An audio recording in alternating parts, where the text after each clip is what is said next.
কড়াইতে ঘি গরম করে কিছুটা কাজু বাদাম ভেজে নিলাম। আর আজকে ভাবছি বরের জন্য একটু পায়েস করব। আগে একদিন পায়েস করেছিলাম, তো আমার পায়েস রান্নাটা ওর কাছে বেশ ভালোই লেগেছিল।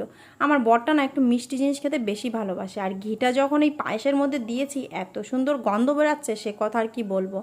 আমি কিন্তু ভাই সেরকম একটা মিষ্টি টিষ্টি খাই না, কিন্তু এই গন্ধটা শুনে আমার জাস্ট পাগল করে নিয়ে আসছিল। তোমরা কি করো, কিভাবে পায়েস করো একটু অবশ্যই জানাবে। আমি কিন্তু রান্নাবান্না অতটা ভালো জানি না, তাই সেরকমভাবে রেসিপি আমি দিই না।